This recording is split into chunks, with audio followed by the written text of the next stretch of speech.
je rappelle pour ceux qui ne te connaissent pas qu'il y a peu de personnes quand même, tu as une vraie grande réputation dans le milieu des historiens.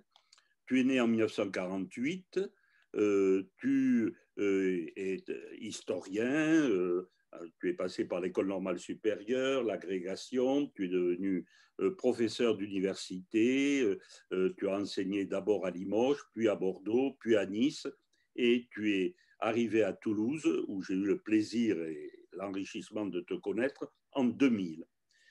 Tu avais dès le départ orienté tes recherches vers l'histoire de l'Algérie, puisque la thèse qui paraît ta thèse porte sur les étudiants algériens de l'université française de 1880 à 1962.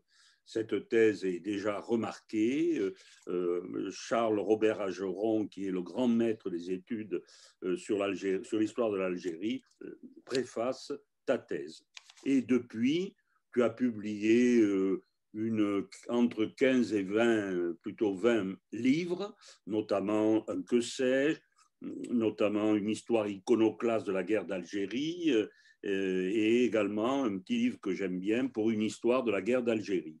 Des titres que je cite parmi d'autres. De toute façon, pour les personnes qui voudront encore mieux te connaître, tu as un site magnifique, extrêmement complet. Il suffit de taper guy.perville.free.fr et là, on a tous tes travaux de recherche, tous tes échanges. J'ai jamais vu un site aussi complet, aussi riche. Alors, aujourd'hui, donc, nous souhaitons que tu réagisses au rapport de Benjamin Stora. Donc, le président de la République, Emmanuel Macron, a demandé en juillet dernier, donc il y a 7 mois environ, à Benjamin Stora, qui est un autre historien connu, très médiatisé, donc, sur l'histoire de l'Algérie, et il lui a demandé donc de faire un rapport sur les questions mémorielles portant sur la colonisation et la guerre d'Algérie. Et Benjamin Stora a remis ce rapport il y a quelques jours. Ce rapport se trouve sur Internet. Il suffit de taper sur Google rapport Stora. Alors, si tu veux bien, j'aimerais donc, Guy Pervilliers, que d'abord, on fasse une analyse rapide du rapport et ensuite que tu réagisses, puisque, bon, d'une part, Benjamin Stora te cite plusieurs fois dans ce rapport. Ensuite, toi-même, tu as déjà réagi en envoyant une lettre à Benjamin Stora. Tu as également, tu es en correspondance avec Emmanuel Macron. Donc, je souhaiterais que dans la dernière partie de l'entretien, si ce n'est pas confidentiel, eh bien, tu nous révèles un petit peu les problèmes que tu as voulu évoquer et avec Benjamin Stora et avec Emmanuel Macron. Alors, est-ce que tu es d'accord pour que nous poursuivions cet échange de cette manière? Oui, bien entendu, pas de problème. Rien à corriger sur ta biographie que j'ai faite extrêmement rapidement et ton historiographie aussi. Non, pas de problème du tout. Bon, très bien. Alors, le rapport, donc, commence par une partie que Benjamin, c'est un rapport au total, en comptant les annexes, de 160 pages environ. Et la première partie s'intitule Algérie, l'impossible oubli, les effets de mémoire. Et Benjamin Stora rappelle, et c'est un chiffre quand même extrêmement important, qu'il y a au moins 7 millions de résidents français qui sont concernés par l'histoire de l'Algérie, en comptant les familles d'origine pied-noir qui sont installées en France, en comptant bien sûr les appelés, les harkis, et puis de nouvelles générations d'Algériens qui ont migré. Donc c'est énorme, c'est pour ça que ce rapport quand même intéresse beaucoup de personnes. Alors, dans cette première partie, donc sur l'impossible oubli, Benjamin Stora rappelle le cheminement des mémoires depuis la fin de la guerre. Et il dit d'abord, et j'aimerais que tu donnes ton point de vue, il dit la guerre d'Algérie a été la plus dure guerre de décolonisation française. Est-ce que tu es d'accord? Et oui, et si oui, pourquoi?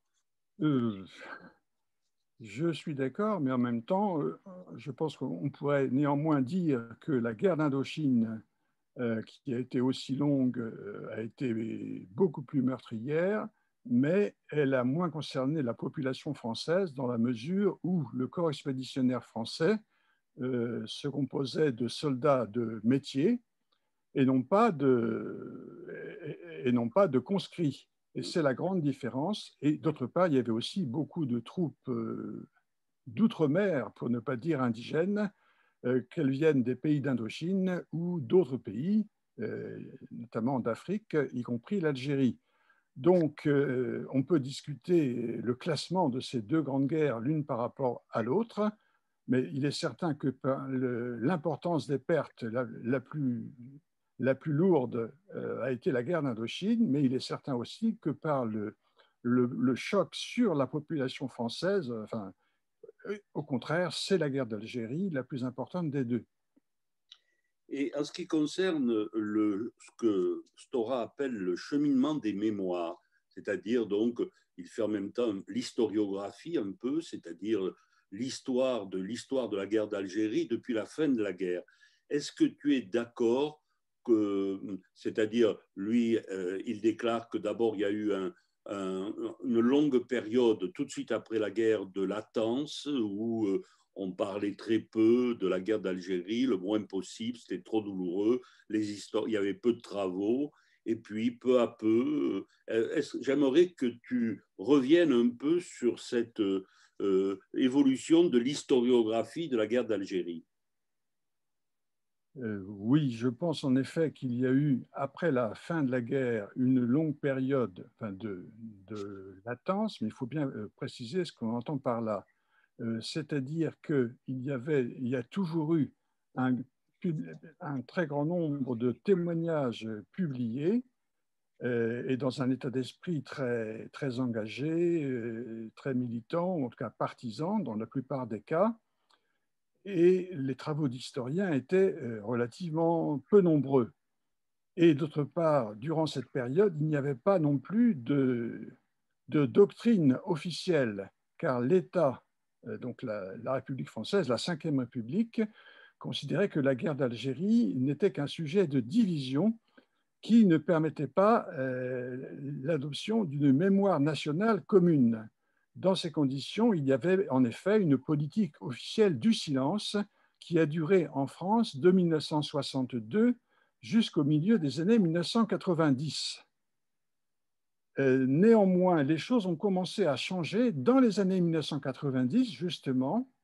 Alors, sous l'effet de... Pardon de t'interrompre, on va revenir tout de suite sur les années 90. Mais par Oui. exemple, tu fais une thèse, toi, je ne Oui. sais pas quand tu l'as commencé, donc tu la soutiens ou publies en 84, ça veut dire que tu l'as commencé à la fin des années 70. Oui. Donc, Alors, oui.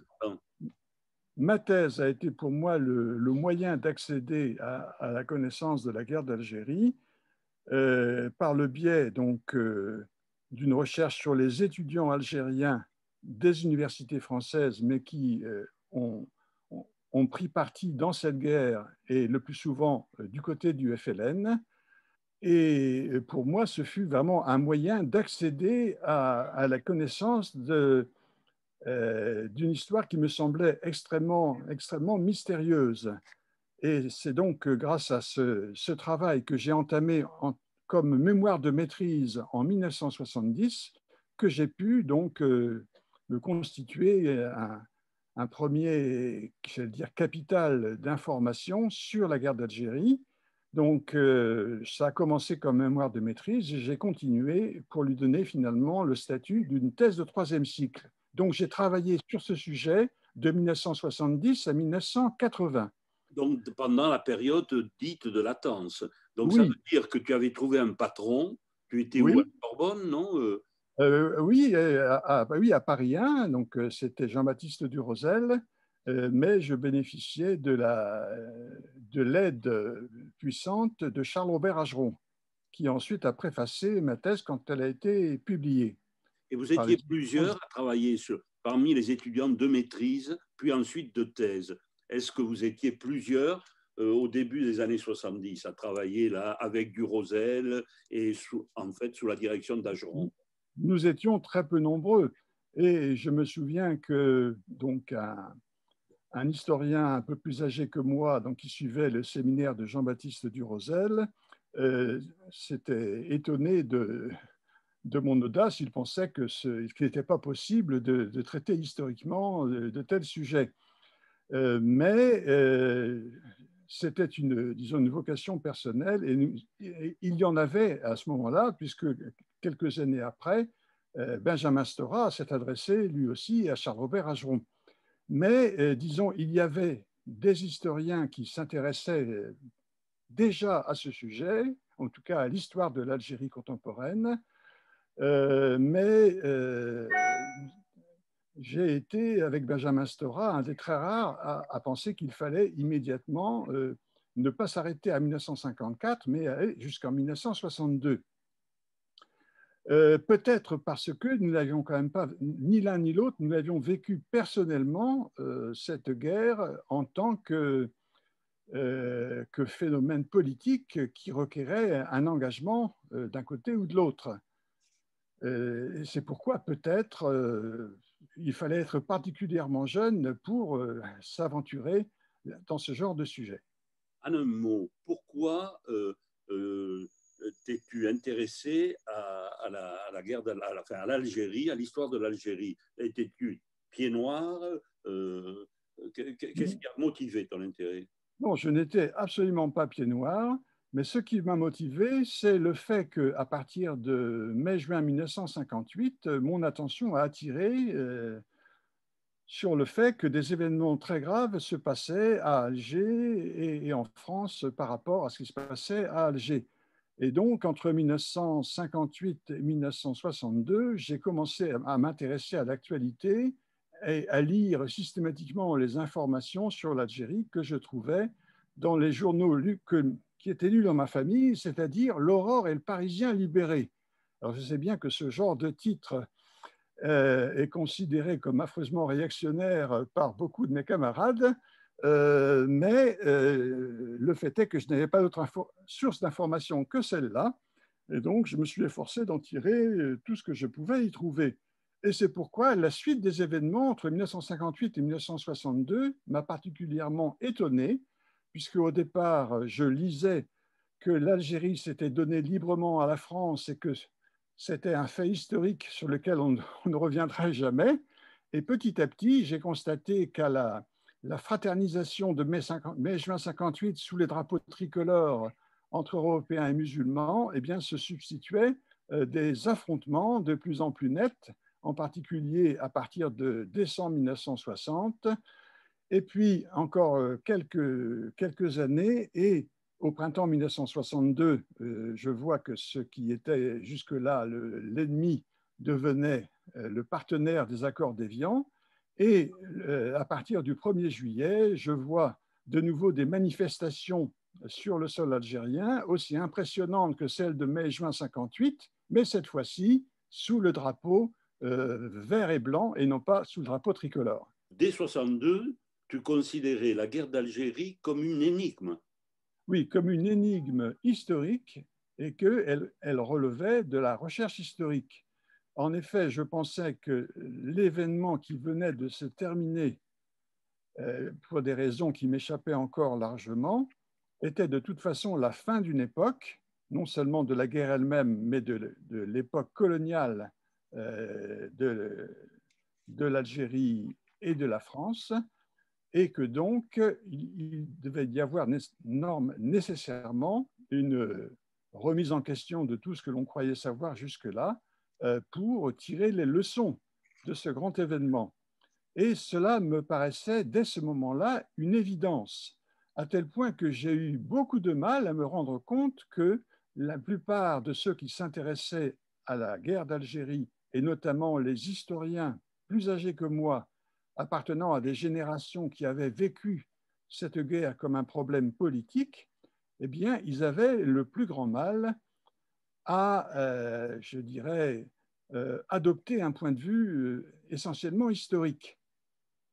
Et d'autre part, ce que je ne soupçonnais pas à l'époque, et ce que j'ai mis très longtemps à comprendre, c'est que des historiens plus jeunes que moi, qui n'auraient aucune expérience, aucune connaissance plus ou moins directe de la guerre d'Algérie, eh bien, ne la considéreraient pas comme un phénomène historique à interpréter dans un esprit historique, mais qu'il pourrait être en quelque sorte influencé par la transmission de la mémoire des générations précédentes. Et donc, par exemple, que certains jeunes historiens ou historiennes se comporteraient, enfin, si j'ose dire, comme par exemple les héritiers de Pierre Vidal-Naquet. Allusion que peut-être certains auditeurs pourront déchiffrer sans peine. Et donc, je me suis senti finalement assez isolé dans ma manière de considérer la guerre d'Algérie comme un problème essentiellement historique. Alors, j'aimerais maintenant qu'on en arrive à la période donc, où les études sur la guerre d'Algérie commencent et vont devenir assez nombreuses, c'est-à-dire la fin des années 80, le début des années 90. Est-ce que tu peux très brièvement, parce que nos auditeurs ne sont pas des historiens, mais donner quelques noms, quelques titres d'ouvrages parus à cette époque qui ont vraiment marqué l'historiographie? Oui, il n'y a que l'embarras du choix, et en particulier parce que les historiens qui s'intéressaient plus particulièrement à la guerre d'Algérie et à l'histoire de l'Algérie, en fait, ils avaient commencé à travailler bien avant 1992. Je pense, bon, par exemple, enfin, quelques noms de nos aînés. Bon, parmi les Algériens, Mohamed Harbi, qui, après avoir participé activement à la guerre de l'indépendance du côté du FLN et avoir été emprisonné par le régime du colonel Boumedienne après le coup d'État de 1975, eh bien, Mohamed Harbi a été emprisonné pardon, le coup d'État de 1965, je veux dire, par lequel le colonel Boumedienne a renversé le président Ben Bella. Eh bien, donc, Mohamed Harbi, après avoir été emprisonné, s'est évadé quelques années plus tard et il est venu en France où il a repris des études d'histoire et il a publié son premier livre en 1975. Et d'autres historiens avaient, par exemple, enfin, parmi les historiens français, je pense à Gilbert Meignet, qui avait milité tout jeune contre la guerre d'Algérie à Lyon, et ensuite, à partir de l'indépendance, était venu en Algérie comme coopérant, où il a passé plusieurs années. Donc, il y avait en fait déjà des travaux qui témoignaient d'un intérêt pour l'histoire de l'Algérie. Donc, sur la période de la guerre elle-même, dans le cas de Mohamed Harbi, ou de manière plus classique, sur l'Algérie coloniale et l'essor du nationalisme algérien, en s'arrêtant provisoirement avant 1954. Et ensuite, eh bien, il y a eu de plus en plus de travaux sur l'histoire de l'Algérie, du nationalisme algérien et de la guerre d'Algérie, notamment de la part de Gilbert Meignet. Il y a sa grande histoire du FLN. Mais pour moi, il n'y a pas eu, malgré tout, un tournant capital en 1992. Dans mon esprit, il y a eu une continuité réelle dans le milieu des historiens, enfin des quelques historiens qui s'intéressaient à ce sujet. Néanmoins, je pense qu'il y a eu en effet un tournant réel dans les années 90 pour d'autres raisons, parmi lesquelles j'en vois deux principales. Alors, d'une part, il y a eu cette rechute terrible de l'Algérie dans la violence, donc qu'on qualifie souvent, mais pas toujours, de guerre civile entre Algériens, donc qui a rempli toutes les années 90 et qui en fait ne s'est pas terminée en un jour. On peut même se demander si cette violence algérienne est encore, enfin, arrangée dans le passé. Du coup, eh bien, ce qu'on a appelé parfois la première guerre d'Algérie est apparu comme le début d'un phénomène continu de beaucoup plus longue durée. À tel point que certains Français qui avaient vécu la fin de la guerre d'Algérie, avaient vécu la fin de la guerre d'Algérie en 1962 comme une défaite, ont pu voir dans cette nouvelle guerre d'Algérie une revanche, en tout cas l'occasion d'une réhabilitation en leur faveur.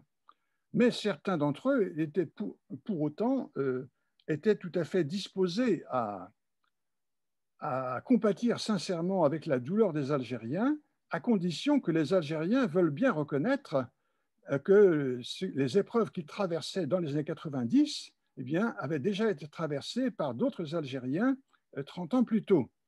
Mais en Algérie, ce genre de raisonnement a été plutôt mal accueilli, car durant la guerre civile, les deux partis, enfin ceux qu'on appelait d'un côté les éradicateurs, de l'autre les dialoguistes, enfin ceux qui voulaient dialoguer avec les islamistes, eh bien les deux parties algériennes se revendiquaient l'une comme l'autre de l'héritage des combattants de la guerre d'indépendance, et qui se réclament de l'islam, enfin, ou du nationalisme, ou des deux à la fois. Enfin, il y avait une concurrence pour, je dirais, exploiter la mémoire de la guerre d'indépendance au service de leur cause. Et donc, il y avait d'un côté cet intérêt pour l'Algérie et ses déchirements renforcés par la guerre civile, mais il y avait aussi simultanément, je dirais, un phénomène générationnel. Ceux qui avaient participé activement à la guerre d'Algérie, et notamment les anciens combattants, donc qui étaient particulièrement nombreux, eh bien, ont eu davantage de temps pour repenser à ce qu'ils avaient vécu à la lumière de l'actualité. Et cela les a conduits également à rechercher un lien logique entre ce qu'ils avaient vécu et ce qui se passait de nouveau en Algérie. Et je pense que le passage disons, de l'âge actif des activités professionnelles à la retraite a pu aussi être un facteur supplémentaire propice à cette, comment dire, ces reminiscences de la première guerre d'Algérie au moment de la deuxième. Et en plus, ce fut aussi, je pense, l'occasion de rompre, enfin pour beaucoup d'entre eux, de rompre avec le long silence que leur avait imposé la volonté de passer à autre chose qui caractérisait la grande majorité de l'opinion publique métropolitaine en 1962. Dans une deuxième partie, Benjamin Stora analyse les rapports entre la France et l'Algérie, alors au niveau des chefs d'État, si je peux dire. Bon, en insistant qu'il y a un partenariat au départ qui est un partenariat vraiment économique. Bon, et que sous Pompidou, sous Giscard, on ne parle pas du passé et qu'il faut attendre l'arrivée de la gauche au pouvoir avec Mitterrand. Pourtant, Mitterrand avait été concerné directement par la guerre d'Algérie, mais si j'ai bien lu Stora, c'est avec lui que commencent quand même de nouveaux rapports avec l'Algérie. Toutefois, il faut attendre l'arrivée de Jacques Chirac en 1995 pour que, comme il dit, le couvercle de la mémoire se soulève vraiment. Est-ce que tu es d'accord pour cette présentation des rapports entre les chefs d'État français et l'Algérie selon Stora? Je pense qu'elle est un peu trop résumée et qu'il faudrait entrer plus dans les détails. Mais enfin, c'est exact en gros. Je pense qu'il y a eu certes des relations intenses avec l'Algérie, mais qui n'étaient, comment dire, qu'on ne peut pas caractériser comme étant une volonté générale de coopération dans l'esprit des accords d'Évian, et cela parce que les accords d'Évian, en fait, n'ont jamais été appliqués sérieusement Et on peut dire que du point de vue du FLN, du point de vue du GPRA, les accords d'Évian ont été imposés par la nécessité d'obtenir le retrait de la France, mais à partir du moment où la France a renoncé officiellement à sa souveraineté sur l'Algérie le 3 juillet 1962, eh bien, les accords d'Évian devenaient immédiatement caducs et les rapports franco-algériens allaient être soumis à une épreuve de force et une renégociation permanente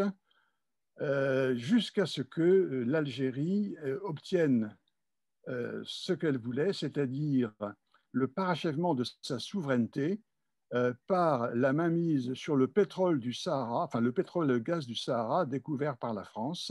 Donc à partir de 1971, la France et l'Algérie deviennent deux pays totalement séparés et l'Algérie a plus que jamais pour intention de réduire au strict minimum la coopération avec la France préconisée par les accords d'Évian.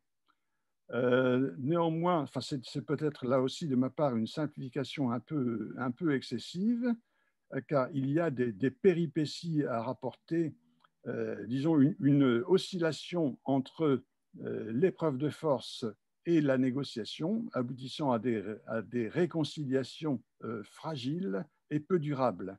Citons parmi les épreuves de force, donc celle précisément qui s'est engagée sur le plan économique en 1971, quand l'Algérie a imposé la nationalisation du pétrole et du gaz du Sahara. Et bon, la France a négocié pour obtenir une sauvegarde de ses intérêts, mais il n'y a pas eu pour autant d'épreuves de force allant aux extrêmes. Par contre, il y a eu une deuxième épreuve de force encore plus brutale qui a pris la forme d'une sorte de guerre larvée franco-algérienne à l'occasion de la mainmise du Maroc sur le Sahara ex-espagnol, mainmise qui a été acceptée par la France mais refusée par l'Algérie, qui a choisi de soutenir le Front Polisario, donc un mouvement indépendantiste sahraoui refusant l'annexion au Maroc. Et le résultat, c'est qu'il y a eu non seulement une guerre froide et parfois une guerre chaude algéro-marocaine, mais aussi des répercussions sur des otages français qui ont été enlevés. L'aviation française est intervenue contre les colonnes du Front Polisario soutenues par l'Algérie. Et donc, entre 1900, je cherche 74 et 78, on peut parler d'une véritable guerre froide franco-algérienne, aujourd'hui largement oubliée. Et donc, quand on parle d'une réconciliation franco-algérienne sous le président Mitterrand, c'est exact, mais cela a suivi donc cette épreuve de force extrêmement dure qui avait duré plusieurs années. D'autre part, ce qu'il faut souligner, c'est qu'il y a eu, à travers toutes ces variations extrêmes dans les relations franco-algériennes, le maintien par l'Algérie d'une mémoire officielle qui prolongeait la mémoire du nationalisme algérien et du FLN du temps de guerre, ce qui fait qu'il n'y a jamais eu de véritable réconciliation entre les deux pays. Et donc, quand on parle ensuite des années 90, eh bien, il faut également bien suivre les étapes et se rendre compte que dans les années 1990, le gouvernement algérien et le pouvoir militaire algérien a voulu imposer à la France de lui apporter son aide dans toute la mesure où le gouvernement algérien le voulait, et en même temps de s'abstenir de tout jugement sur les choix de l'Algérie concernant notamment l'équilibre des forces politiques à l'intérieur du pays. Autrement dit, l'Algérie a voulu que la France soit à sa disposition, enfin l'État algérien a voulu que la France soit à sa disposition pour combattre les islamistes, sans que la France puisse se permettre en retour la moindre critique des décisions prises par l'État algérien. Et le résultat, c'est qu'il y a eu une véritable crise de confiance et une très forte tension entre les deux États à partir de 1994-95, au moment où la France a été victime d'attaques venant apparemment des islamistes algériens, notamment le détournement de l'Airbus d'Alger vers Marseille, donc à la fin 1995, sous le gouvernement Balladur, et ensuite et surtout à partir du printemps 1995, c'est-à-dire après l'élection du président Chirac, eh bien, il y a eu quelques mois plus tard, durant l'été 1995, une succession d'attentats à Paris, donc des attentats à la bombe à Paris, mais aussi à Lyon et virtuellement à Lille. Enfin, je dis virtuellement puisque les attentats n'ont pas eu lieu car leurs auteurs ont été arrêtés préventivement. Mais cette irruption de la violence terroriste algérienne en France même a été ressentie avec beaucoup de suspicion par le président Chirac, qui a eu l'impression qu'en réalité, l'État algérien utilisait les islamistes pour faire pression sur la France pour qu'elle lui apporte un soutien inconditionnel. Et cela alors qu'au même moment, le gouvernement français était tenté de ne pas trop s'engager avec le gouvernement d'Alger parce qu'il pensait utile de soutenir la politique de réconciliation entre Algériens prônée par plusieurs partis qui se sont rencontrés à Rome également à ce moment. Donc, il y a eu à ce moment vraiment, de la part du président Chirac, l'impression que le gouvernement algérien manipulait le terrorisme anti-français, non seulement en Algérie, mais aussi en métropole, pour obliger la France à lui apporter un soutien inconditionnel et donc renoncer à toute idée de solution alternative. Donc au total, Jacques Chirac a bien fait un effort de réconciliation, mais sans aucune naïveté et en étant quand même très conscient des réalités algériennes, etc. Oui, oui, c'est ça. Enfin, il faut préciser un certain nombre de faits qui sont largement ignorés. Donc d'abord, le fait que la revendication de repentance a été, une revendication de repentance a été adressée à la France à partir de mai 1990 par la fondation du 8 mai 1945, donc qui a été fondée cette année-là à Sétif par l'ancien ministre Bachir Boumassa. Et cette fondation du 8 mai 1945 revendiquait notamment que l'acceptation par la France du fait que la répression de mai 1945 avait été non pas un crime de guerre, mais un crime contre l'humanité, et donc un crime imprescriptible dont la France devait se repentir. Et puis, 5 ans après, en mai 1995, donc juste avant, enfin juste au moment de l'élection de Jacques Chirac et juste avant les attentats de Paris dont j'ai parlé, eh bien, il semble que la presse algérienne, donc une grande partie de la presse algérienne, ait adopté cette revendication de repentance et l'ait élargie à tous les crimes que la France a ou aurait commis en Algérie de 1830 à 1962. Donc la pression morale était encore beaucoup plus forte.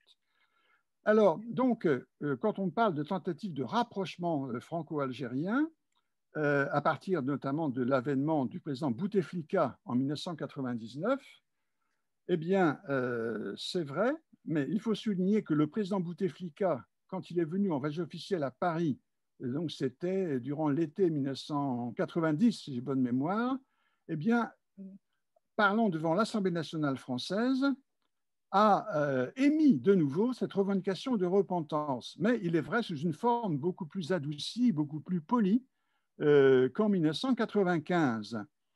Mais il a bel et bien suggéré que la France ferait bien de reconnaître ses torts envers l'Algérie. Et puis, en fait, il n'y a pas eu de réponse officielle de la France à cette demande suggérée plutôt que revendiquée. Mais en 2003, le président Chirac a fait une visite officielle à Alger où il a été très bien accueilli, notamment par la foule. Et à ce moment-là, il a pensé désamorcer cette crise virtuelle en proposant la négociation d'un traité d'amitié franco-algérien conçu sur le modèle du traité d'amitié franco-allemand de 1963. L'Algérie a donné son accord, mais les négociations qui ont commencé et qui semblaient devoir aboutir, eh bien, ont été mises en échec. Alors d'abord, par le vote de la loi du 23 février 2005, donc par le Parlement français. Cette loi du 23 février 2005 rendait hommage à la colonisation française en Algérie, ce qui a mécontenté profondément une grande partie des leaders d'opinion algériens. Et assez vite, le président Bouteflika s'est senti obligé de s'aligner sur ce mécontentement et il a tenu un discours extrêmement dur dans lequel il a exigé que la France reconnaisse qu'elle avait commis des crimes contre l'humanité contre le peuple algérien, en particulier à l'occasion du 8 mai, donc, du 8 mai 2005 et de nouveau le 8 mai 2006, le président Bouteflika a officiellement assumé cette revendication de repentance de la France. Alors, et on sent combien les choses sont effectivement complexes et combien il est difficile dans un rapport de distinguer des phases très nettes, très claires. Bon. Et tu viens d'évoquer la période 2005-2006 à l'instant. Et dans son rapport, Benjamin Stora parle de la fin des années 2000 comme une période d'accélération mémorielle. Et il cite, il dit enfin, on parle de guerre et non plus d'événements à propos de la guerre d'Algérie. On écoute des réclamations de soldats, de harkis, de pieds noirs. On publie des travaux, des films de fiction paraissent. Il y a le projet d'un mémorial. La torture est reconnue. Bon, il y a la visite donc, que tu viens de citer de Chirac à Alger en mars 2003, où il est acclamé. Mais en 2005, il y a une loi en France qui impose de souligner les bienfaits d'une colonisation positive. Oui. J'aimerais savoir ce que le spécialiste, non seulement de l'histoire de la guerre d'Algérie, mais de l'histoire de la colonisation, pense de cela. C'est-à-dire qu'une loi impose donc aux enseignants notamment de souligner les bienfaits d'une colonisation positive. Qu'est-ce que tu en penses? Oui, c'était sans aucun doute une très grande maladresse et en même temps une contradiction de la politique française. Bon, une très grande maladresse puisque jusqu'à présent, l'État et les différentes forces politiques reconnaissaient la liberté de l'histoire et donc s'imposaient de ne pas, enfin disons, pensaient que l'État ne devait pas imposer une interprétation politique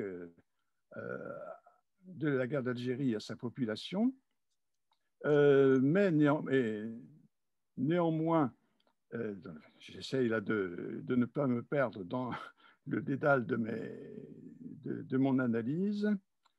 Donc, d'une part, il y avait incontestablement une erreur et on peut se demander à quoi pensait le président Chirac, qui donnait l'impression que d'une main, bon, disons sa main gauche, il négociait avec l'Algérie le traité d'amitié, et d'une autre main, disons sa main droite, il s'efforçait au contraire de rassurer les partisans de la colonisation de l'Algérie, parmi lesquels il pouvait se compter lui aussi, puisqu'il avait participé à cette guerre et il était à ce moment très convaincu de la justesse de la cause de la France. Donc il y avait effectivement une contradiction interne réelle qui témoignait peut-être des contradictions de la position personnelle du président Chirac sur ce sujet. Bon, mais d'un autre côté, on peut se demander s'il n'y avait pas aussi une contradiction, enfin, dans l'attitude du gouvernement algérien qui, certes, avait accepté la proposition chiracienne de négocier un traité d'amitié franco-algérien sur le modèle du traité franco-allemand. Simplement, ce que le président Chirac n'avait peut-être pas bien discerné, c'est que du point de vue algérien, si la comparaison était juste, elle signifiait que dans les rapports franco-algériens, le rôle de l'Allemagne avait été occupé par la France et donc le rôle de la France avait été occupé par l'Algérie.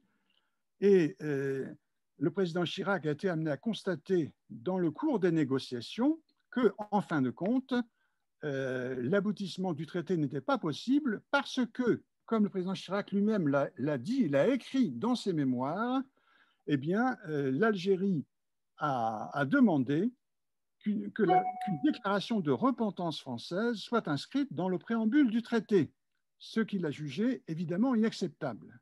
Or, ce point très important, attesté par le président Chirac, est en général totalement oublié par les journalistes ou les auteurs français qui parlent de ces événements. Or, c'est bien pourtant la clé du problème.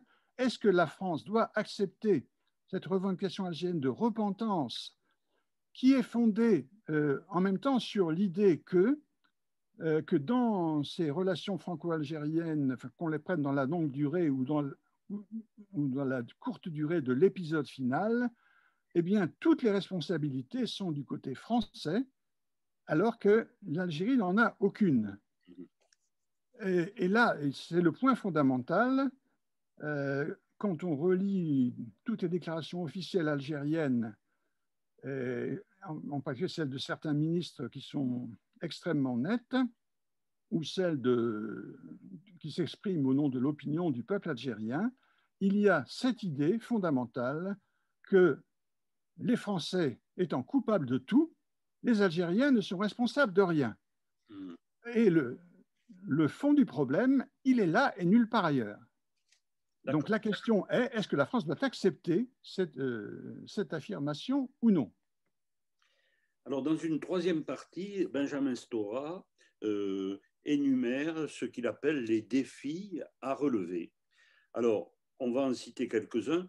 Je te demande, parce que je sais qu'on va parler des archives et tout, que c'est un secteur que tu connais parfaitement, mais ne nous en lisons pas quand même, parce que je veux en arriver à tes critiques du rapport Stora et à ta lettre à Emmanuel Macron. Bon, auparavant, donc, nous sommes au défi à relever, et Benjamin Stora commence par les archives en posant le problème, est-ce que les archives concernant l'Algérie, la colonisation algérienne, est-ce que c'est un patrimoine commun ou est-ce que ça appartient uniquement à un pays ou à un autre? Quel est ton point de vue à ce sujet et qu'est-ce que tu préconiserais pour régler la question des archives? Alors, la question des archives est compliquée parce qu'elle est indissociable d'abord du problème politique. Est-ce que la France était chez elle en Algérie ou en tout cas, est-ce qu'il y avait un État algérien avant celui que le FLN a créé? Cette question est compliquée dans la mesure où, d'une part, il est certain que le gouvernement général et les administrations locales, je veux dire les départements, les communes, étaient des créations françaises.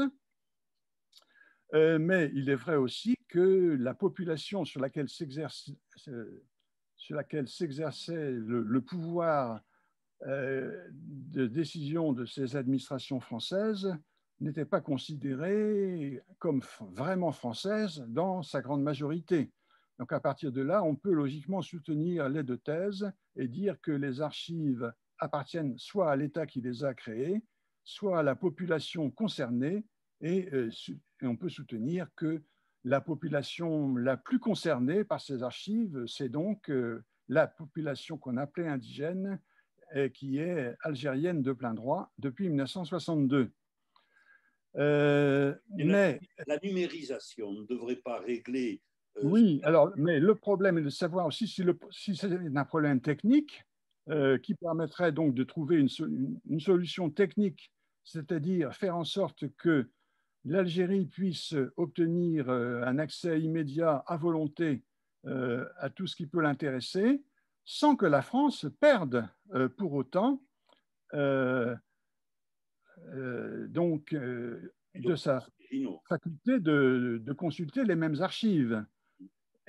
Mais ce problème purement technique est compliqué par un aspect essentiellement politique, c'est-à-dire que l'Algérie soutient que ces archives lui appartiennent et que d'une façon générale, dans tous les cas de décolonisation, eh bien, les archives du territoire appartiennent à l'État successeur. Alors, c'est la thèse qui a été soutenue par l'Algérie depuis de longues années et qui a été donc formulée dans une résolution adoptée par l'ONU. Enfin, j'ai brusquement un doute sur les dates, mais enfin, je cite les références précisément dans la réponse à Abdelmajid Chiri que j'ai publiée sur mon site. Donc, le responsable des archives algériennes, Abdelmajid Chiri, déclare que, suivant les résolutions de l'ONU, la souveraineté sur les archives appartient uniquement à l'État successeur, donc à l'Algérie. Mais cette résolution de l'ONU qui a été adoptée à la demande de l'Algérie, en fait, n'a été votée que par une majorité à laquelle n'appartenait aucun État européen. Tous les États européens ont voté contre, et pas seulement la France. Donc la France n'était absolument pas isolée. Et d'autre part, cette majorité sur laquelle l'Algérie s'appuyait n'a pas été confirmée au moment des ratifications, puisque en réalité, il n'y a pas eu le minimum de 15 revendications qui est indispensable pour qu'une résolution de l'ONU soit officiellement adoptée. Donc, on peut très bien soutenir que la thèse fondamentale des Algériens, sur laquelle s'appuie Abdelmajid Chiri pour revendiquer toutes les archives coloniales de l'Algérie, eh bien, n'est pas fondée. Ceci est un point important à rappeler parce qu'il y a clairement une spéculation sur l'ignorance des Français. En réalité, l'Algérie n'a obtenu qu'une victoire illusoire et sa thèse n'a pas été adoptée par la grande majorité des États membres de l'ONU. Voilà un point de vue qu'on connaît souvent, enfin qu'on ne connaît pas souvent. Alors, toi, en tant qu'historien et chercheur, moi j'ai le sentiment que les archives de la guerre d'Algérie sont quand même très librement communicables, à part des documents classés encore sécurité-défense, tout le reste est désormais communicable. Je me trompe ou... Enfin, c'est à peu près cela. Enfin, ça fait déjà un certain nombre d'années que je ne suis pas retourné aux archives. D'après mon expérience, je pense que la communication des archives a fait de grands progrès, mais il y a eu depuis quelques années quelques retours en arrière, motivés alors en partie, enfin, il faut le dire, même si ce n'est pas officiel, par la crainte qu'ont eue les archivistes de voir de très nombreux Algériens venir consulter les archives, apparemment en cherchant essentiellement des noms de personnes compromises avec la France qui pourraient servir donc à des usages politiques et non pas historiques. Donc ça fait partie des objections que l'on peut faire et qui portent en fait sur les intentions, enfin sur l'usage que les Algériens pensent faire de ces archives s'ils en obtenaient la restitution. Alors, il y a une autre objection que l'on peut faire, c'est qu'il n'y a aucune garantie que ces archives, s'ils étaient rapatriés massivement en Algérie, comme le demande le gouvernement algérien, donc est-ce que ces archives resteraient aussi disponibles, et notamment aux historiens, qu'elles le sont actuellement en France? Or, il n'y a aucune garantie à cela, même si, je connais au moins un nom d'historien canadien qui a eu accès aux archives du GPRA conservées à Alger. Néanmoins, d'autres témoignages montrent que les chercheurs sur l'histoire de la guerre d'Algérie n'ont absolument aucune garantie de pouvoir avoir accès à celles qui les intéressent. Donc, si telle est la situation actuellement, quelle garantie pouvons-nous avoir sur la volonté du gouvernement algérien de faire que les archives rapatriées, si on peut dire, à Alger, restent aussi accessibles qu'elles le sont actuellement? Donc, c'est un deuxième argument qui me paraît important. Et c'est pourquoi je pense qu'il serait beaucoup plus raisonnable de suivre la position qui a été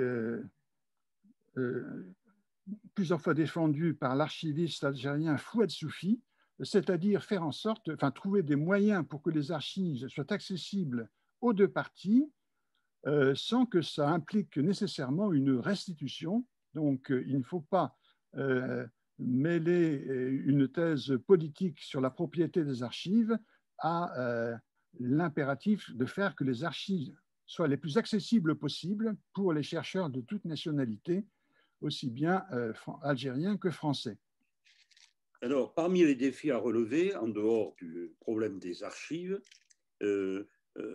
Benjamin Stora cite dans son rapport, il préconise le guide des disparus, puisqu'il rappelle qu'il y a pas mal de disparus des deux côtés. Pendant la bataille d'Alger, il y aurait 3000 Algériens disparus. En un mot, qu'est-ce que tu en penses de cette proposition?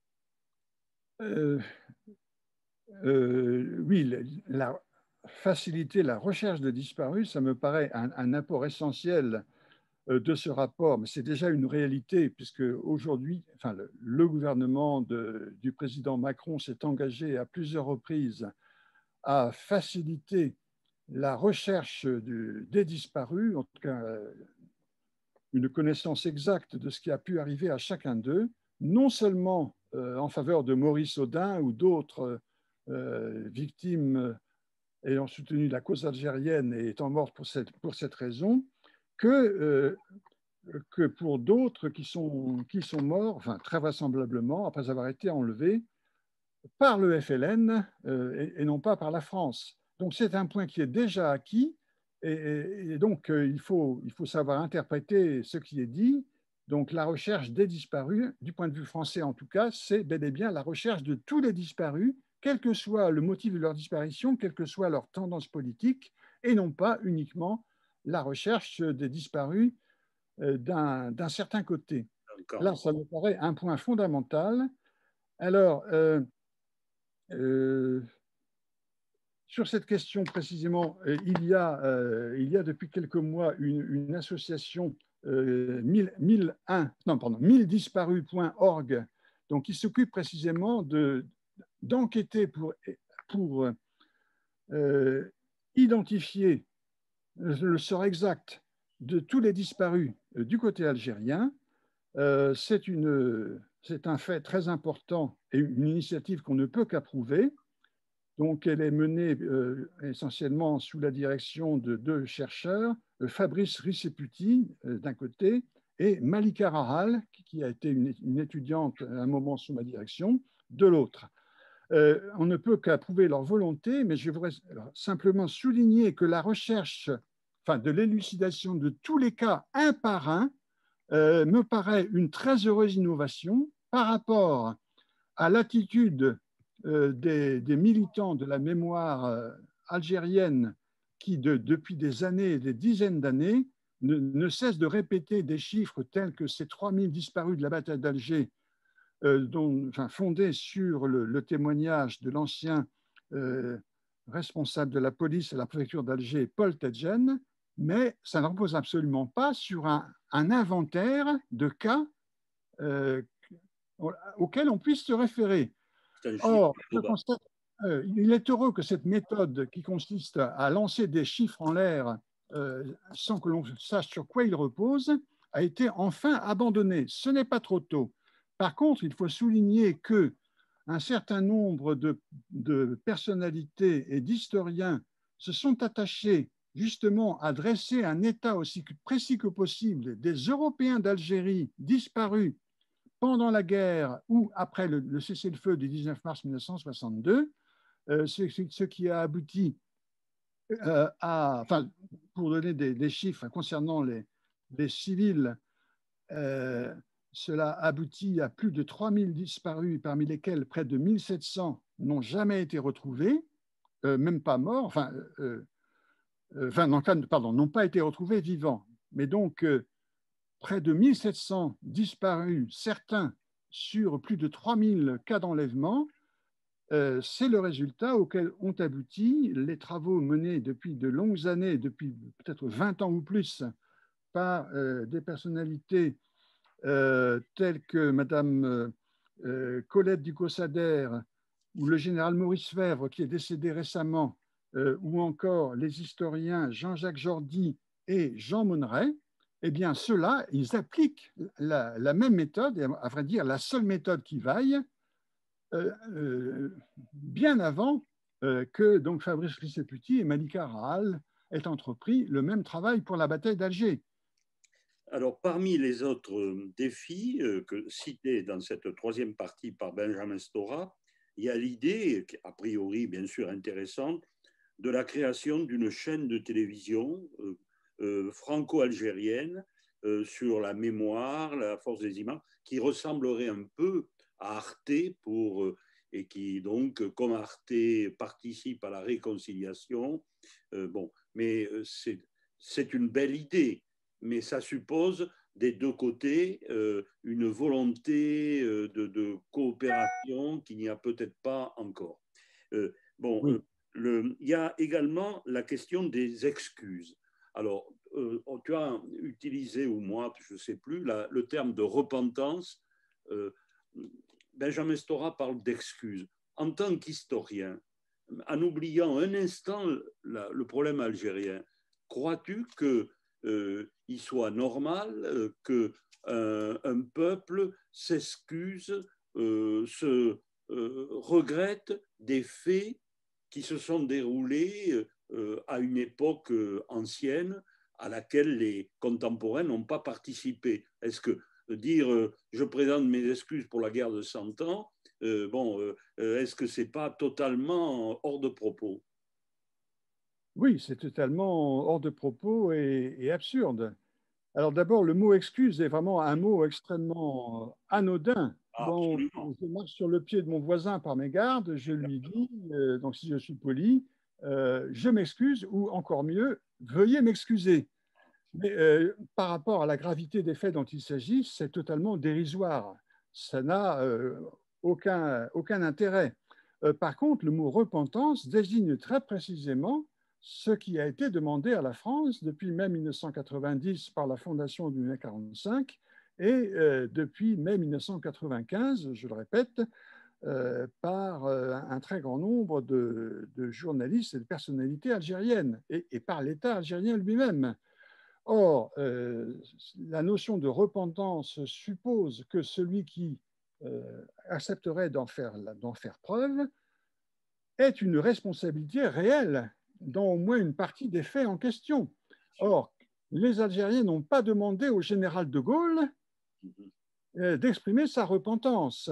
Et ils ont estimé largement suffisant qu'il accepte de mettre fin à la souveraineté de la France sur l'Algérie, au prix d'ailleurs d'une véritable guerre civile entre Français, même si cette guerre civile opposait des forces très inégales.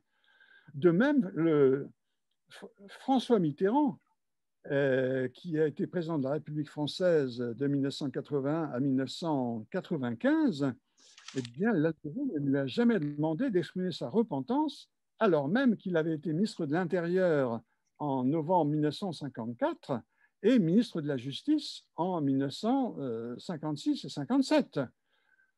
Le dernier président de la République qui aurait pu, à la rigueur, présenter une déclaration de repentance, c'était Jacques Chirac, puisqu'il avait participé à la répression. Mais le fait est que lui-même a jugé impossible, inacceptable de satisfaire cette revendication.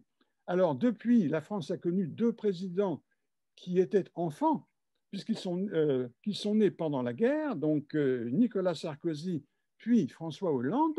Et enfin, depuis 2017, nous avons le président Macron qui est né 15 ans après la fin de la guerre. Donc, parler de repentance attendre que le président français veuille bien se repentir, c'est absurde.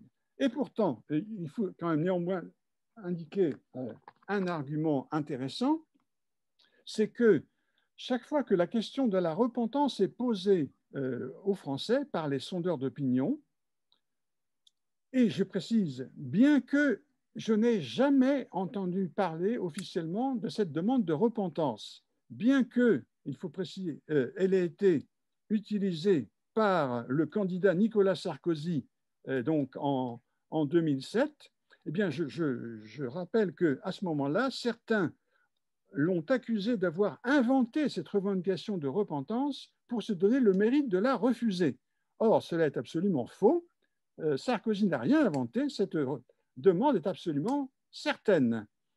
Bon, mais refermons la parenthèse. Le fait est que quand on pose la question de la repentance dans des sondages d'opinion, eh bien, il y a depuis quelques années une légère majorité absolue en faveur de l'acceptation de la demande de repentance.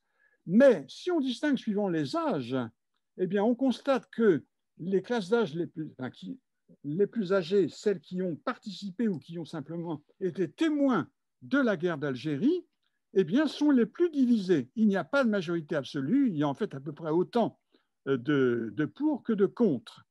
Mais parmi les générations les plus jeunes, c'est là qu'il y a une majorité tout à fait nette en faveur de la repentance. Or, cela est absurde, car justement, ceux qui sont les plus sensibles au bien fondé de cette revendication, ce sont ceux qui devraient refuser, puisqu'ils ne sont pas concernés. Bien sûr.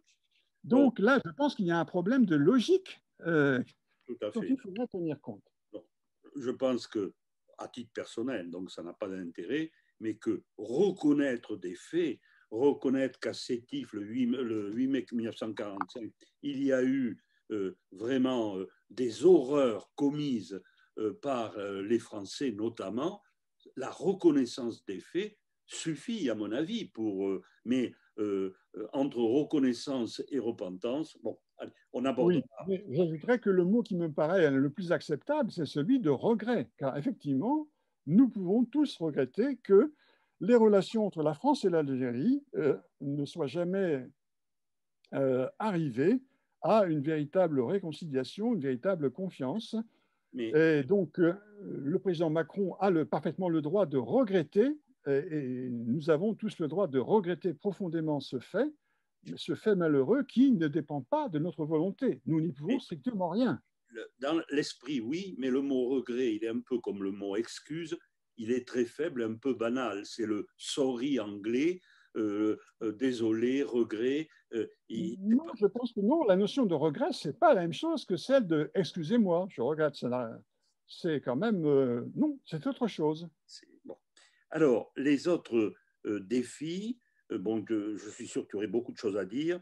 Il y a le problème des essais nucléaires au Sahara, donc la question des cimetières européens et juifs, la formation des professeurs d'histoire à l'histoire de la colonisation. Bon, donc tout ceci est cité, mais juste une réaction parmi ces défis, tu trouves que c'est justifié de vouloir creuser ces questions. Alors, celui des essais nucléaires, d'accord. La question des cimetières, les rééditions, c'est pas tout ça est mis sur le même plan. Ça fait un peu énumération, alors que c'est des problèmes d'ampleur différente. Mais enfin, toi... Oui, enfin, ce n'est pas, enfin, ce n'est pas forcément, enfin, ce ne sont pas des problèmes identiques, mais on peut en effet remarquer que, par exemple, la question des essais nucléaires et de leurs conséquences sur la santé des populations, c'est en effet un sujet très grave, mais il faut le poser à part et il ne faut pas l'exploiter dans une perspective de propagande. Tu sais comme moi que une de tes étudiantes avait réalisé un travail pionnier sur la question des essais nucléaires français au Sahara et de leurs victimes, que nous avons publié, étaient essentiellement des Français, car oui, il faut le souligner. les Algériens n'ont pas été utilisés comme cobayes pour ces expériences, et donc les principales victimes étaient des soldats français. Mais il est vrai aussi que la propagande du FLN pendant la guerre et après la guerre et jusqu'à une date toute récente a utilisé ces événements, en particulier en prétendant que les Français avaient utilisé comme cobayes des prisonniers algériens. Or, la photo qui est utilisée à l'appui, quand on la regarde attentivement, eh bien, il n'y a pas le moindre signe de la présence de corps vivants, puisque ce sont apparemment des mannequins maintenus debout par des poteaux et recouverts d'uniformes, enfin, qui ne laissent voir aucune chair humaine. Et donc là, nous avons l'exemple même de l'exploitation politique par la propagande extrêmement grave, jointe au fait que certains ont osé prétendre que la France avait voulu avoir la bombe atomique pour pouvoir gagner la guerre, ce qui est une absurdité totale. La France a voulu avoir la bombe atomique pour des raisons totalement étrangères à la guerre d'Algérie. Et le général de Gaulle a voulu à la fois mettre fin à la guerre d'Algérie et utiliser le maximum des moyens du budget militaire français pour réaliser sa force de dissuasion. Donc là, il faut, bien entendu, chacun de ces points peut être discuté, mais il faut le faire en gardant son sang-froid et en se gardant systématiquement de l'exploitation de propagande de ces événements discutables.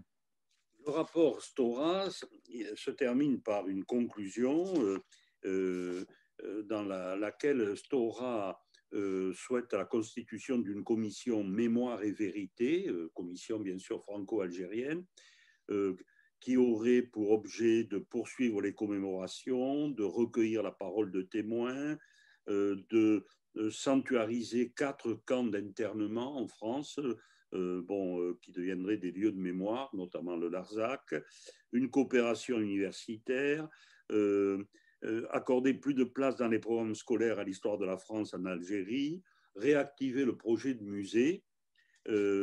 Alors, je pense que tu as beaucoup de choses à dire à ce sujet. Et justement, dès que le rapport a paru, tu as souhaité t'adresser à Benjamin Stora, que tu connais bien, pour lui dire ce que tu pensais de son rapport. Et dans cette lettre que tu m'as communiquée à titre, disons, personnel, tu insistes sur plusieurs points que tu pourrais peut-être reprendre, sauf si tu ne souhaites pas mettre ça sur la place publique.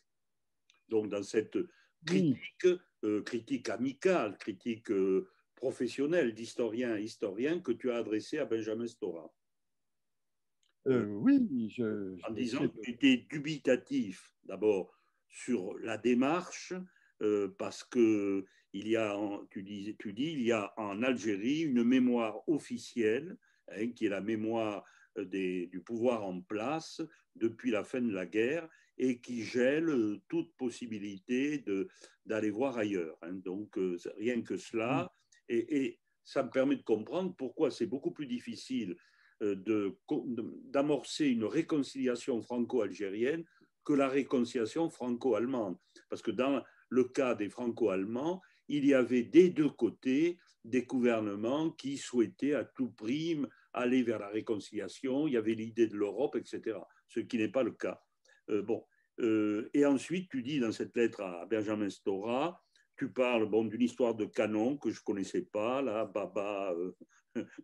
Et tu reviens sur l'idée de Gisèle Halimi au Panthéon, préconisée par Stora, et tu reviens sur l'enseignement de l'histoire de l'Algérie et de la guerre d'Algérie en France.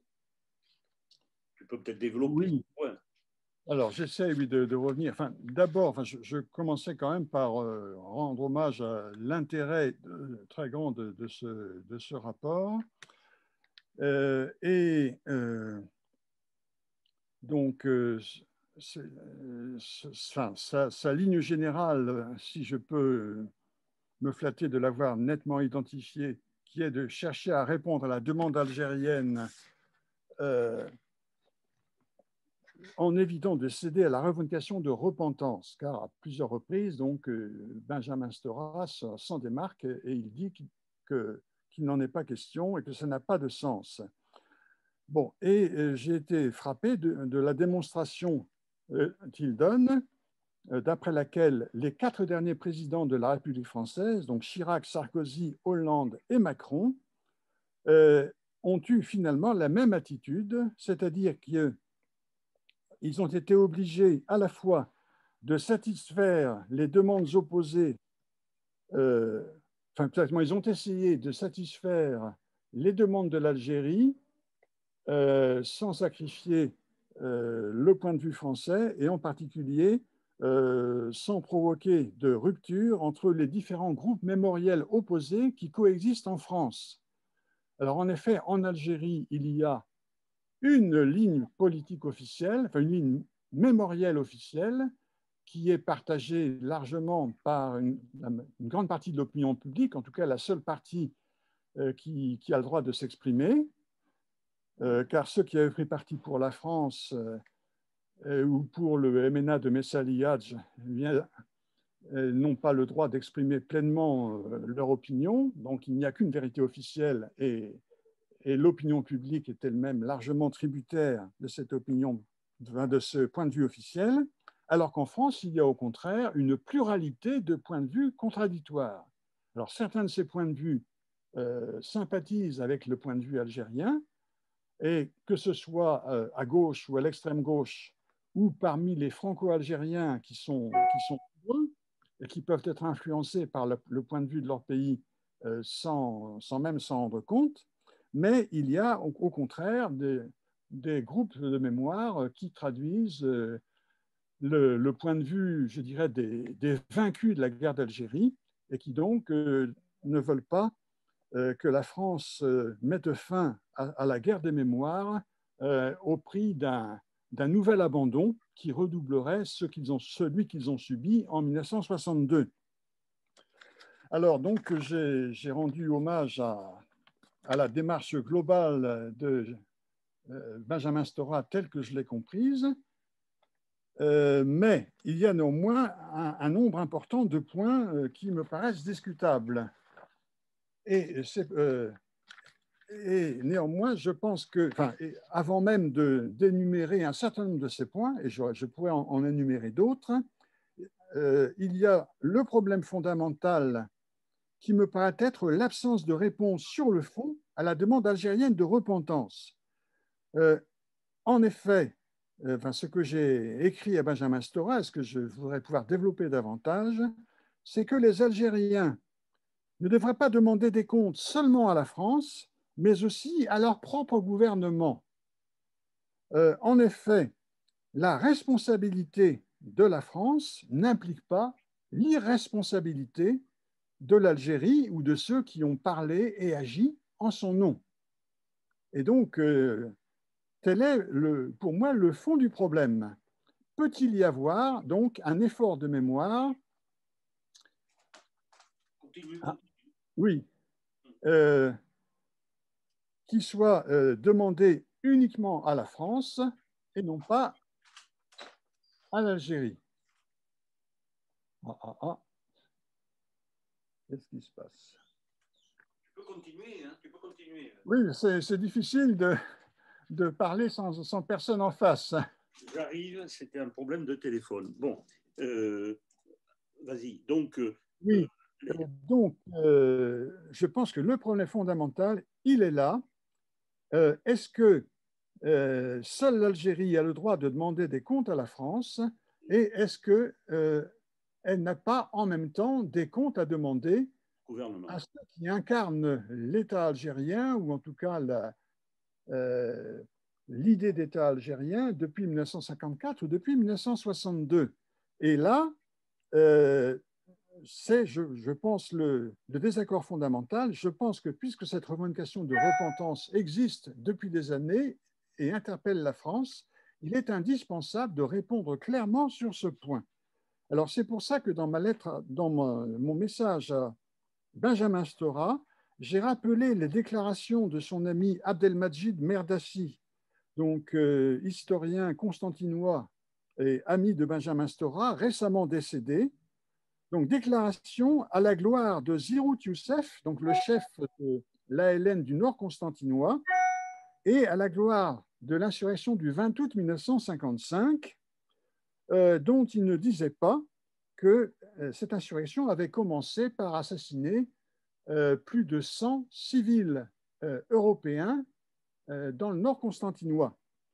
Ce qui ne peut pas être le résultat d'un malheureux hasard, mais implique logiquement un désordre donné pour cette offensive. Et ces ordres donnés ont été clairement reconnus, en particulier par le successeur de Zirut Youssef, Lakhdar Ben Tobal, quand il a été interrogé par le journaliste Yves Courrière à la fin des années 1960. Donc, il y a le problème, disons, du côté algérien, il y a en réalité le problème que nous pose une doctrine du FLN qui considère que, puisque la France a conquis l'Algérie, l'a dominée, exploitée illégalement, tous les moyens sont bons pour la chasser. Aussi longtemps que les Français n'auront pas quitté l'Algérie, eh bien, les Algériens auront le droit de leur faire subir toutes les violences qu'ils jugeront nécessaires pour obtenir satisfaction. Cette thèse fondamentale de la propagande algérienne est-elle acceptable ou non? Et donc, les Algériens doivent-ils considérer que tous leurs maux viennent de la France ou que les responsables, enfin ceux qui ont pris la responsabilité de l'insurrection au nom du peuple algérien, sans d'ailleurs l'avoir consulté, sans pouvoir le consulter, eh bien, ont-ils le droit, avaient-ils le droit de faire tout ce qui est jugé nécessaire pour obtenir leur but, ou bien les Algériens sont-ils en droit de leur réclamer des comptes à eux aussi et de leur demander si, par exemple, le recours à des massacres systématiques d'Européens n'allait pas entraîner des représailles non moins systématiques et encore plus douloureuses pour les Algériens eux-mêmes. Cela est valable pour le 20 août 55 et pour de très nombreux épisodes qui ont suivi jusqu'à la fin de la guerre. Et donc, cela est bien le problème fondamental que, à mon avis, le rapport devrait aborder parce que il est inséparable de la question de la repentance demandée par l'Algérie à la France. Alors, je cite ensuite un certain nombre d'exemples parmi les propositions de Benjamin Stora. J'en cite quelques-unes, mais il y en aurait d'autres à citer. L'affaire du canon Baba Merzoug, donc c'est un canon monumental qui a été saisi par la France à Alger en 1830 et qui a été envoyé à Brest, où il se trouve encore. Les Algériens considèrent que ce canon fait partie de leur patrimoine national et donc ils le revendiquent. Mais les Français pourraient quand même leur objecter que ce canon a servi à pulvériser un certain nombre d'otages français qui ont été attachés devant sa gueule pendant qu'Alger était bombardé par les Français dans les années 1680, notamment le consul de France et religieux lazariste, le père Levaché, mais il y en a apparemment beaucoup d'autres. Alors, est-ce que ce ne serait pas, pour les Français, une raison suffisante de refuser le retour de ce canon à Alger? Alors, sur cette question, Benjamin Stora, heureusement, est très prudent. Mais il y a d'autres cas beaucoup plus inquiétants. Alors, j'ai évoqué en particulier… Michel Halimi, là, qui est une question qui passionne l'opinion française, c'est-à-dire Benjamin Stora propose de mettre son corps au Panthéon. Oui, alors là, cela me paraît une proposition extrêmement discutable et extrêmement imprudente. Pourquoi cela? Parce que Gisèle Halimi a été une avocate très engagée au service donc, des membres du FLN arrêtés par les Français. En particulier, dans l'affaire Djamila, c'était Djamila Boupacha, je crois, en 1960. Elle a publié aussi un livre, donc en 1960, pour Djamila Boupacha, avec Simone de Beauvoir. Et donc, c'était un ouvrage extrêmement militant. Alors, il se peut qu'en effet, Djamila Boupacha ait subi la torture, mais même si le problème de la torture pose un problème moral extrêmement grave, il n'en reste pas moins qu'il ne faut pas pour autant oublier l'existence d'un terrorisme qui frappait indistinctement n'importe qui, parmi les civils aussi bien européens que musulmans à Alger, entre juin 1950, non seulement durant ce qu'on appelle la bataille d'Alger en 1956-57, mais également à partir de juin 1958 et jusqu'à décembre 59 à Alger. C'est pour cette deuxième vague d'attentats, à laquelle elle a participé, que Djamila Boupacha a été arrêtée et éventuellement torturée. Donc tu préférerais que, comme proposition, que l'on mette Germaine Tillon, qui pour toi est une figure beaucoup moins discutable, enfin beaucoup plus apaisante, si je peux dire, pour la mémoire, que Gisèle Halimi au Panthéon. Oui, mais alors il se trouve que Germaine Tillon est déjà au Panthéon depuis 5 ans. Mais il est vrai que bon, l'entrée de Germaine Tillon au Panthéon, d'abord, n'était pas due principalement à son action pendant la guerre d'Algérie, enfin, action tendant à essayer d'apaiser les violences. Elle est entrée avec plusieurs éminents résistants. Donc, mais le fait est que Germaine Tillon, certes, a participé à la guerre d'Algérie, donc en tant que d'abord que fondatrice des centres sociaux pour venir en aide à la population musulmane en 1955. Puis elle est revenue à Alger en 1957 et elle est entrée en contact secrètement avec le responsable du FLN d'Alger, Yassef Saadi. Elle l'a rencontré pour essayer d'obtenir une trêve des attentats et elle a obtenu satisfaction. Mais elle ne lui a pas caché qu'elle le considérait comme un assassin. Or, ce n'est pas Gisèle Halimi ni Simone de Beauvoir qui auraient dit ça. Au contraire, Simone de Beauvoir a eu des mots extrêmement durs et méprisants envers Germaine Tillon. Donc, le cas Germaine Tillon et le cas de Gisèle Halimi ne sont pas du tout identiques, d'autant plus que Gisèle Halimi a tenu des propos très durs pour les harkis, qu'elle considère toujours comme des traîtres, jusqu'en 2010. Une déclaration en ce sens a été citée. Et c'est pourquoi cette proposition de Benjamin Stora, alors qui a été soutenue par d'autres personnes, en particulier par le vice-président de la Ligue des droits de l'homme, Gilles Manceron, a été au contraire fermement refusée par des femmes et des filles de harkis qui ont fait une pétition, donc il y a plus d'une trentaine de signatures. Fatima Besnassi Lankou, qui pourtant avait fondé avec Gilles Manceron l'association Harkis et droits de l'homme, bien Fatima Besnassi Lankou et Dalila Kershouch et beaucoup d'autres moins connus ont opposé leur veto formel à l'entrée de Gisèle Halimi au Panthéon. Donc cela me paraît quand même digne d'être signalé.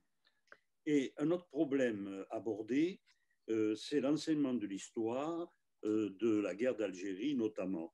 Et récemment, j'ai écouté à la télévision une jeune femme qui disait qu'on lui en avait parlé que pendant 1 heure uniquement. Est-ce qu'il n'y a pas une certaine exagération à ce sujet? Bon, pendant un temps, l'histoire immédiate en général et l'histoire de la guerre d'Algérie, effectivement, ont eu pas de place ou peu de place dans les programmes. Mais il y a quand même depuis 15 ans au moins des progrès manifestes, non, dans l'enseignement.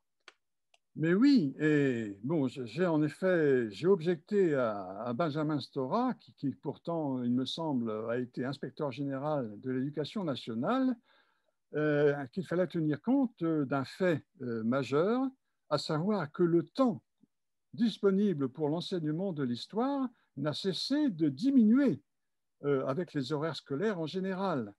Il faut rappeler que dans mon jeune temps, et dans le tien sans doute aussi, les élèves de l'enseignement secondaire étudiaient successivement les différentes périodes de l'histoire, donc depuis la sixième jusqu'à la terminale, donc depuis l'Égypte des pharaons jusqu'à l'époque vraiment contemporaine. Mais depuis la réforme Abi, donc au temps de M. Giscard d'Estaing, dans les années 70, eh bien, il y a désormais une séparation entre le collège et le lycée, et les programmes d'histoire s'efforcent de couvrir tout ce qu'il y a d'important, donc d'abord entre la sixième et la troisième, et ensuite de la seconde à la terminale. Ce qui fait qu'obligatoirement, le temps disponible s'est restreint comme une peau de chagrin. Donc, on ne cesse de déplorer le peu de temps que l'on consacre à la guerre d'Algérie, mais la guerre d'Algérie ne fait pas partie des périodes les moins bien traitées, loin de là. Et depuis 1983, en tout cas, les programmes ont accordé une place, je ne dirais pas suffisante, mais en tout cas une place minimale à l'histoire de la guerre d'Algérie. Et tout récemment encore, l'histoire de la guerre d'Algérie, certes, je crois, a été avancée de la terminale à la première, mais en terminale, il y a une épreuve qui porte sur les rapports entre histoire et mémoire, avec deux exemples. D'une part, histoire et mémoire de la Deuxième Guerre mondiale, et d'autre part, histoire et mémoire de la guerre d'Algérie. Alors, certes, il est vrai que beaucoup de professeurs sont encore beaucoup moins familiers de la guerre d'Algérie que de la Deuxième Guerre mondiale, mais les instructions ministérielles officielles qu'ils ont reçues s'efforcent d'éviter la confusion entre ces deux périodes, et donc ils font de leur mieux pour éviter que la guerre d'Algérie soit considérée comme une pure et simple répétition de la Deuxième Guerre mondiale, dans laquelle les résistants seraient le FLN et les collabos, les harkis. Enfin, voilà, en gros, l'essentiel, tout ce qu'il faut en dire. Merci. Pour terminer, Guy, il nous reste quelques minutes. J'aimerais que tu expliques pourquoi tu as écrit, je crois que tu as écrit d'ailleurs plusieurs fois à Emmanuel Macron, mais dans ta dernière lettre notamment, tu abordes plusieurs problèmes. Hein. C'est une lettre très documentée avec une quinzaine ou vingtaine de pages. Et tu abordes notamment un problème très intéressant, c'est la question de la soi-disant équivalence, pour certains, entre la Shoah et la guerre d'Algérie. On en a un peu parlé tout à l'heure, mais peux-tu revenir sur cette question? Oui, ben, la soi-disant équivalence entre la Shoah et la guerre d'Algérie, elle n'a objectivement aucun fondement.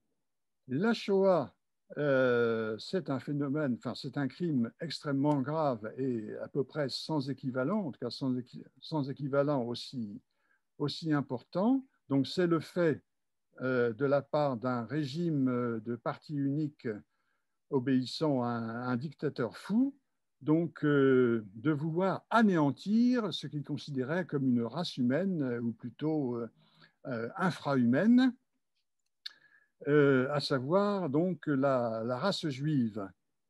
Ce crime atroce et injustifiable relève d'un véritable délire idéologique, en tout cas d'un choix totalement arbitraire, qu'aucun argument rationnel ne peut justifier, puisque tous les moyens que le Troisième Reich a utilisés pour poursuivre l'extermination des Juifs jusqu'au dernier moment, eh bien, tous ces moyens ont été perdus pour la guerre contre l'URSS, dont dépendait l'avenir même de l'Allemagne et de l'Europe. Donc cela relève d'un délire idéologique qui est absolument impossible à justifier. Par contre, la guerre d'Algérie ou la colonisation, enfin ce que la France a fait en Algérie de 1830 à 1962, eh bien, c'est un épisode fondamentalement guerrier qui a été d'ailleurs décidé de façon tout à fait irréfléchie et pour des motifs tout à fait légers, puisqu'il s'agissait au fond de montrer que la France était encore une grande puissance alors qu'elle avait perdu son rang par rapport à l'Angleterre et aux autres États européens pendant les guerres de Napoléon Ier, et ensuite contre l'Allemagne de Bismarck seule en 1870-71. Donc la France a voulu devenir une grande puissance coloniale pour montrer qu'elle était encore une grande puissance mondiale. Mais tout cela n'a rien à voir avec la Shoah et à aucun moment la France n'a essayé d'anéantir la population indigène d'Algérie. Il y a eu certes des crimes tout à fait condamnables, des répressions qui ont tué quelques centaines de civils de tous âges et de tous sexes. C'est absolument injustifiable. Sinon, disaient les auteurs de ces actes, par le fait que les indigènes d'Algérie étaient des sauvages ou des barbares qu'il fallait donc intimider par tous les moyens efficaces. Alors cela est plus que discutable, condamnable, mais en aucun cas on ne peut parler de crimes contre l'humanité. Il s'agit simplement de crimes de guerre. Ce n'est pas rien, mais ça n'a strictement rien à voir avec un crime contre l'humanité, ni avec la Shoah. Et dans cette même lettre à Emmanuel Macron, tu insistes beaucoup pour dire que la France ne doit pas s'aligner sur la politique mémorielle de l'Algérie. Peux-tu développer cette préconisation?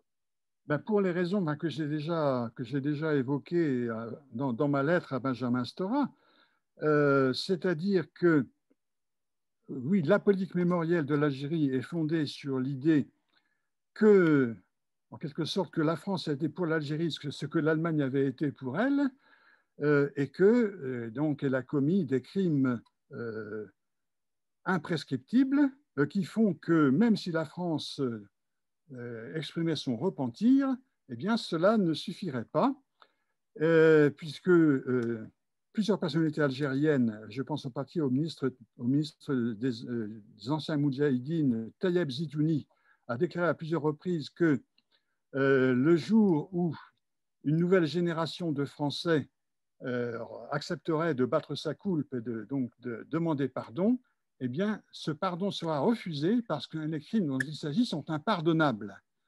Là, nous nous trouvons face à une attitude intellectuelle injustifiable et à la limite un véritable délire idéologique.